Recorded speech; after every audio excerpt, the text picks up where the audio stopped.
N'ala Igbo, ọ bụrụ okene sọsọ n'ala Igbo, ọ na-abụ ọ bụrụ na nwoke na nwunye nwụnarị ya, asị ya nwoke gị jee ka ị nụọ nwaanyị ọzọ ka ọ bịa nyere gị aka wee zụọ ụmụaka. Mgbe ụfọdụ sef ọ bụrụ na fazụsigo ụmụaka nwoke anụnwa nwunye wee nwụnarị ya, stil ndị mmadụ ga-asị anya jee ka ọ nụọ nwaanyị ka gịnị mee na nwoke adịrọ bụ ịnọ sọsọ ya na-akwụghalị nwoke afọ eje nụọ nwaanyị. Ife a bụ ife ndị Igbo na-eme, mana ọ na-abụ ọ bụrụ na nwaanyị na di enwụnarị ya, ife udu ga-anụzi bụ gịnị? Nwaanyị jee ka ị gbaba mbọ ka ị wee zụọ ụmụaka gị. Nwaanyị jee ka ị nedo ụmụ gị anya. Nwaanyị jee ka ime nke a ka ime nke a, achịla anya wụkwasị ya n'arụ. Ofu nwaanyị asị m na di ya nwụrụ, mana n'eziokwu eziokwu na ya chọrọ ịgbaghalị mgbaghalị, na ya ka dị yọng mana ya mụtali ụmụ na-atọ. Kịta kedu ife a ga-eme? Ọnya nụọ di ọzọ ka ọnya libe enyi. Unu mana nwaanyị di ya nwụrụ libe enyi, ndị be anyị ebido kpesebe, ọ na-akwụghalị, ọ na-amaghalị. Kedu ụdị ọzụzụ ọ chọrọ ịzụ ụmụaka?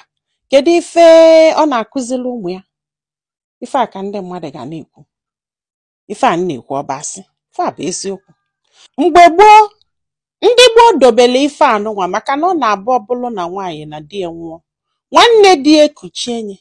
Mgbe ụfọdụ ọ bụrụ na o kuchirie, ụmụnne enyebe aka wee na-azụ ụmụaka. O nwere ike osi ebe afọ gbachala ofu nwoke ya na ya na-abụ ga na-anọ. Mana n'enu kịta, nwaanyị a na-amụzi kịta o nwere onye ga-ekwezi ka di ya jee na-enye aka maka na ọ gba na onye be aka na o nwere ike nwaanyị a na-enyekwu ya ibongi mgbe afọ ya na ya na-abịa ekebe ifefe a nwere eke. Akwa ifu gị ya. So nwaanyị ọbụla ọ bụrụ alụ na nwanne die nwụrụ na nwunye ya fọrọ, ochie die ka ichekwuru chechele abụrụ, ọ ga-adị ekwe ka olu nso. Ịghọtago? Ife ọbụla nwoke afọ na-emelụ nwaanyị afọ ga-abụ na nzizo. Mana mgbe gboo, nwaanyị nwere ike ikwu okwu ma ọ gwa die sị ya, don't cheat on me, don't cheat on me, don't go and help this person. Eziokwu na ị na-azọ di gị, mana mgbe ụfọdụ makwalụ na ekerelu dobelu nwaanyị afọ ọlalụ ka di ya nwụrụ. Mba, ọnya ka eji nwee ụmụ ajadu ebe niile tata. Onye bụrụ ala ajadu ọ na-ata afụfụ.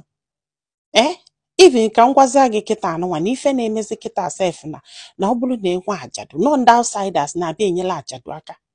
Ụmụnna agbazia nkịtị, ndị ọda na ngadafa agba nkịtị, onye ọbụla na-achọ ife ọ ga-enweta. Ọ bụrụ na nwaanyị nyere gị ibongi ma gị enyere gị aka, ịjụ ọnya ma ọ gị bụ die, ọ gị gburu die. Kedu ife o ji bụrụ nwaanyị the weaker one bụ onye ga-anọzụ ụmụaka sọsịa? Mana ọ bụrụ na nwoke the stronger one, asa jee nụọ nwaanyị ka o nwee enyemaka. Asị akwa m na mpụtala ka m chenji omenala ndị Igbo, mba o. Mana abịa m asị akwa na mpụtala ka nso ụmụ nwaanyị onye di nwụrụ ya mee nke a ya mee nke a, mba. Ihe mpụtara ihe a bụ ka anyị mara ife ndị mmadụ lụ. Kedu nke ọdụ unu ka ọnya ka mma ọ bụrụ na nwaanyị na di enwụnarị ya mgbe ọ dụtụ yọng? Kedu ife ọ ga-eme? Ọnya nụọ di ka ọnya nọlụ libe enyi, ka ọnya nọzalụ n'otu anụnwa taba afụfụ zọba ụmụ ya? Gwa anyị filo na comment section maka na ọ ga-enyere nwaanyị a aka iji ma ife ọ ga-eme. Igbo ekenekwa m unu, nke onye chịrị ya zere, ma nyekwazalụ m aka tụsa ozi a ka o doo ndị ọzọ ntị.